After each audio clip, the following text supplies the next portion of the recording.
Bana bir noqonli qurgansan deydi. Bu katta ko'chaning sentral ko'chaning usti bo'lsa, bu bir sutuk, ikki sutuk joy emas.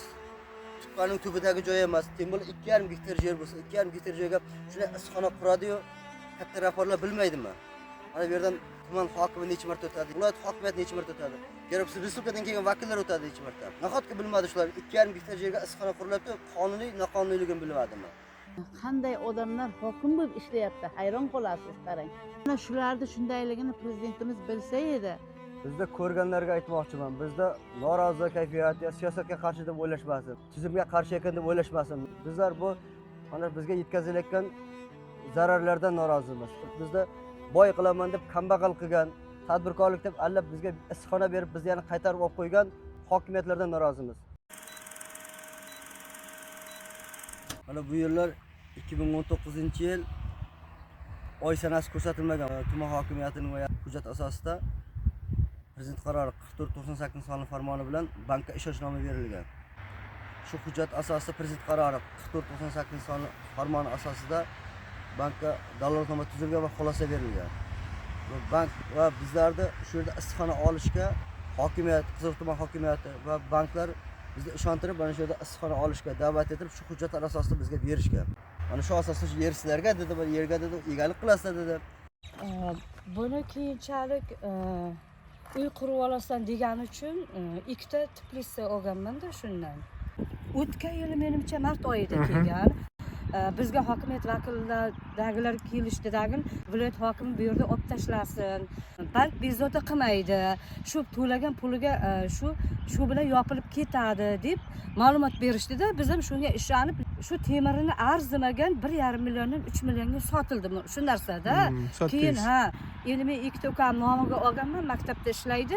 Ish haqidan ketyapti-da hozir. 2 million, 2,5 milliondan aka ketyapti-da. Sizlar sudga berganmi bank? Sudga berganligini bilmaymiz lekin. Sudga borganmisizlar sizlar? Yo'q, qatnashmaganmiz. Mana majburlab hokimiyat buzib qo'yiladi. Mana qolgan bir 15 ta 16 ta issiqxona qolingan, buzilmagan. Qolgan hammasini buzib tashladi. Ne kelyapti-dagin, bosh vazir kelyapti, filangalarni olib, qilsanlar bir tarik pata chiqib aytmasin dedidan keldik. Ish berib turibdi, ishlamay turibdimi? Qiziq yana, shuni buzib tashladi. Sizlarda buzib olish haqida qaror bor-a? Buzib olish. Topshiriq bo'ldi, buzib olish haqida topshiriq bor. Buni nimaga buzyapsizlar?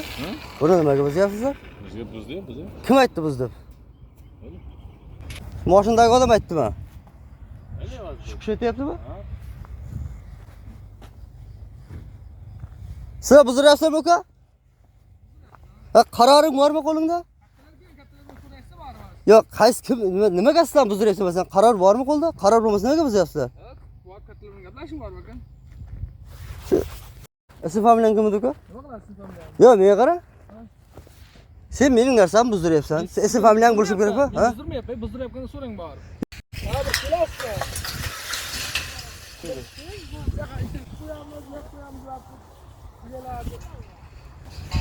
Nima tarmoq qo'yavering aka? Mayli, qo'yamiz ya, bu qo'ymasa ilojimiz yo'q. Viloyat hokimiga dedim, yetkazinglar shuni dedim. Nima eshigidan bu yoqqa dedim, kiritmaysizlar dedim. Prokuraturaga borsa kiritmasa dedim. Viloyat hokimiga borsa kiritmasa dedim. Nima oddiy xalqni dedim, bunday qiynasizlar dedim. Men aytdim, men aytmasam, boshqa qo'rqib aytmasa, unday qiladi, bunday qiladi desa dedim. Korrupsiya shunday kelib chiqadi dedim men aytdim.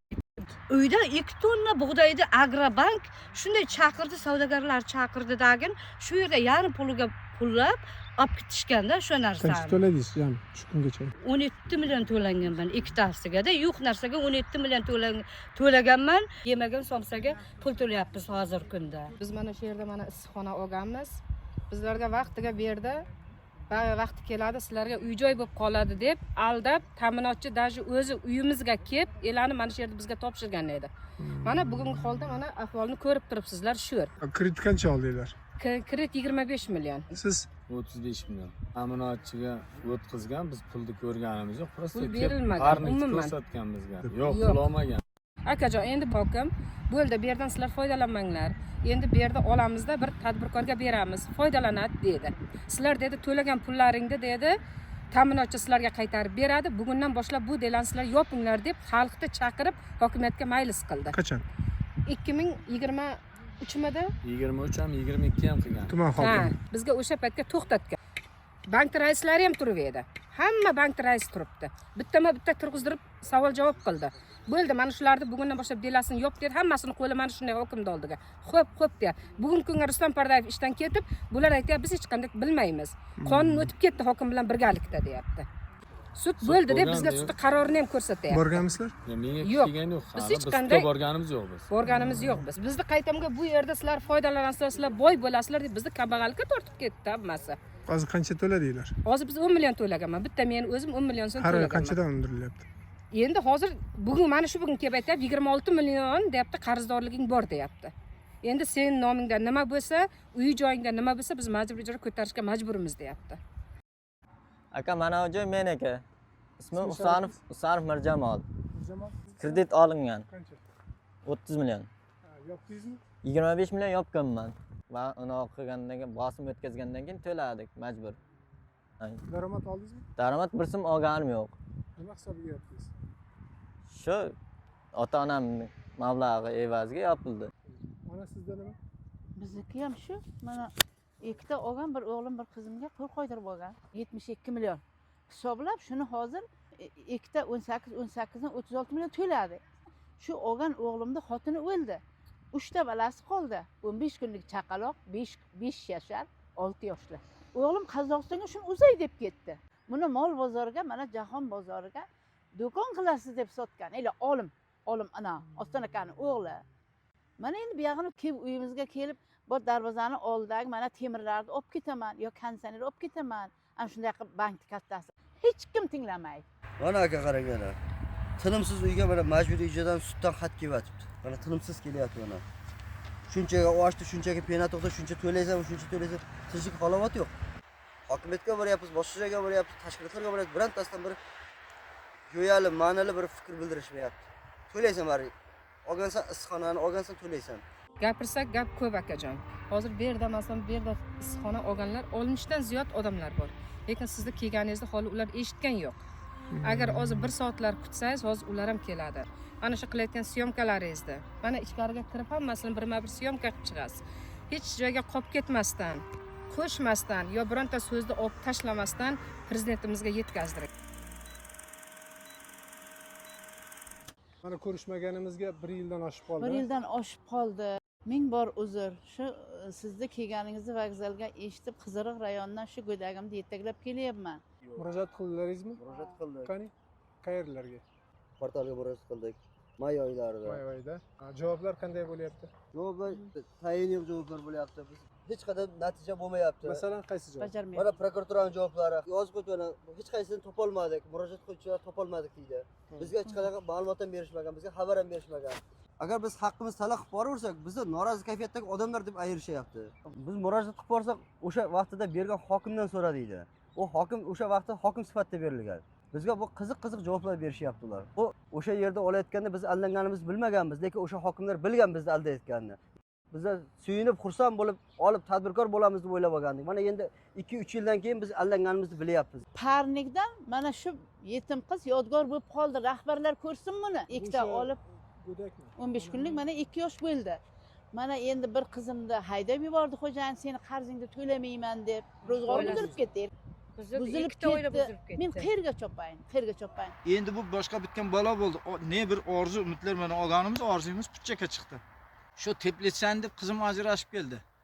Bu ham endi Xudoning mayli bir peshonasida bor ekan deydigan bo'lsak, bu prezidentimiz qaror chiqardiki, kambag'allikni tugatish, odamlar bir yaxshi yashash uchun maqsadimiz shu, prezidentimizning ham maqsadi shu bo'lgan. Ana keyin qayerda kambag'al qayerdan to'lasin buni? Hozir qanchadan qarzlaringiz qoldi? Meniki hozir kamida 7 million va 8 milliondan turibdi. 18 million, yana 12 million penya to'g'dirib qo'ydi. Yillik 5 million. Shunaqalar qancha qolgan? Bunaqalar o'pshi 64 kishimiz. Yo'q, shundaylar qolgandiki 37 ta ekan. Mana turibdi menda. 30 talari bir bola qilib yopib, Xudo yo'liga sadaqa deb yopib yubordi. Biz so'radik hokimiyatdan buzayotganda. Qani qaysi qarorga nisbatan buzyapsizlar? Nimaga sizdan buzyapsizlar? Hokim aytdi bo'ldi biz. Hokimiyat buzuvchi organ emas-ku. Qonuniy va noqonuniy qurilgan har qanday bino sud qarori asosida buzilishi kerak. Hokimiyatning buyrug'i bilan buzilmaydi. Hokimiyat ijro etuvchi organ. U buzuvchi tashkilotdan boshqa hokimiyat. Biz mana endi eshityapmiz 2025-yil aprel oyida bank konkurans sudiga shu ish bo'yicha murojaat qilgan ekan. Sud ko'rib chiqilgan. Bizda xabarimiz yo'q, bizning ishtirokchimizsiz, bizlar xabarsiz, bexabar. Sud bir tomonlama hamda yuzak ko'rilgan va hammamiz ustidan majburiy ijroga kreditni qarzdorlikni undirish bo'yicha qaror chiqargan. Lekin sud bo'layotgandan, sudga oshgandan bizning xabarimiz yo'q. Bizdan birontasi hujjat ham so'ragan yo'q. Bironta biz chaqirgan ham yo'q. Bexabar biz shuni. Endi suddan hujjat kelib qo'shagandan keyin biz xabarimiz topdik shu narsalar bo'yicha. Go'yoki biz bu yerda noqonuniy qurib olib, biz kreditni qarzdorlik to'lamayotganday gap qildik hozir. Bu yerda bizlar bilyapsizki 2024-yil auksionga qo'yib yerni berib yuborishibdi.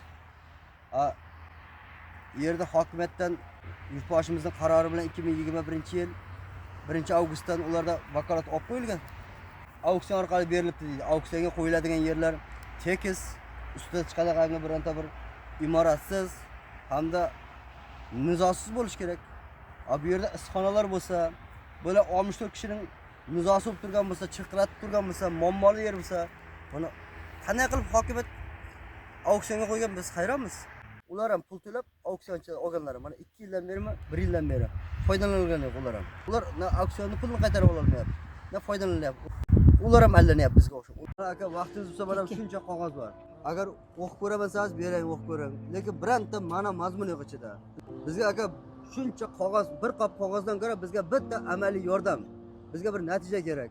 Iltimos bizni shu kredit bolasidan qutqazib bering, shu muammolarimizni hal qilishda bir amaliy yordam qilingizlar iltimos. Akajonim, bizni shu quruq tuhmatdan qutqaringizlar, iltimos. Mana shu murojaatimizni to'liq to'kmasdan tepada rahbarlarga yetkazishingizni iltimos qilaman sizdan. Iloji butun O'zbekiston ko'rsin bu yerdagi hokimiyatning rahbarlarining qilayotgan o'yinlarini. Sizdan iltimos shuni yetkazib qo'ying, iltimos yurtboshimizga, butun O'zbekiston ko'rsin. Quruq bora charchadik 5 yildan beri. Muhtaram prezidentimizga yetib boradigan bo'lsa shu gaplar, shu aytayotgan gaplarimiz bizga bir yordam berishini so'raymiz.